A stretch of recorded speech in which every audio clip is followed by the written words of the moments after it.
Thank you, Madam Chair, and thank you to our witnesses here today. I want to begin by first echoing my colleagues' comments that we've heard throughout the hearing here, and join them in mourning the loss of American service members who were killed in action these last few days. My thoughts are with their families, with a service member who remains missing, and with all those injured during the strikes. And I will continue to pray for their families.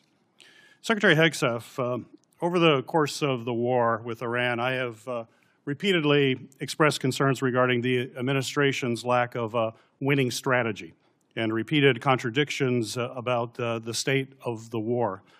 Frankly, it doesn't help that you and your president continues to mislead the American people. You and the president have repeatedly said that the war, as we've heard over and over again, is almost over or already won. In fact, the president alone has said the war is almost over more than 30 times. On March 1st, the president said, we'll be done in 4 or 5 weeks. On March 9th, he said the war was very complete. On April 8th, he declared total and complete victory, 100%, no question about it. On the same day, you declared Operation Epic Fury was a historic and overwhelming victory on the battlefield, a capital V military victory by any measure. And yet today, July 21st, we have soldiers whose remains are sadly going to be returned to their deeply grieving families tomorrow. Clearly, the war is not over yet. After months of conflict, our strategy to win remains unclear.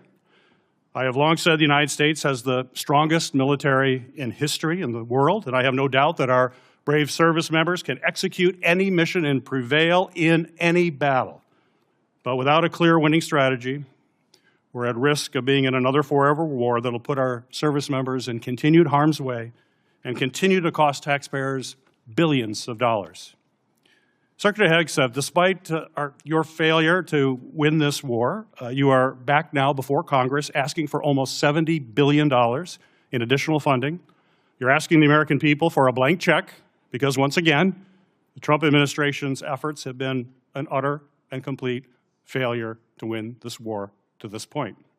So my question for you, sir, is how is your strategy different than what we've seen in the past?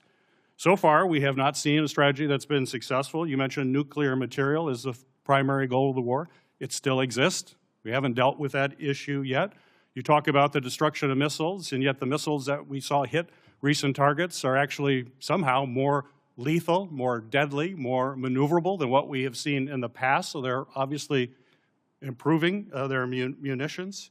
The Strait of Hormuz is still closed, reminding everybody it was open before the war. Prices were lower for everybody until the war, and it still remains closed. And of course, tragically, people, service members, our warfighters, who we care deeply about, are still dying. So what's different? Mr. Hegseth, Secretary Hegseth. I think your characterization of this incredible effort as a failure is reckless.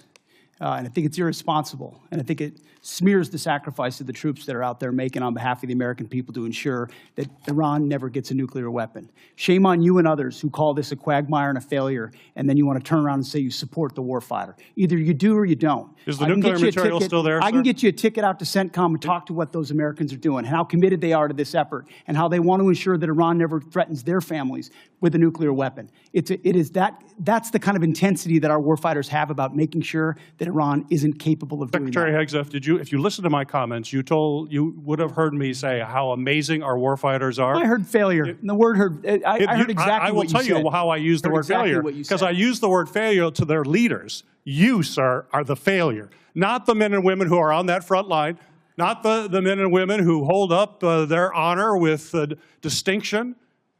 But if there's a lack of a winning strategy, they're in harm's way. Their leaders have failed them. And that's what's happening. We have political leadership. You don't have a strategy. You don't have a long-term plan to actually win this war. Win the war.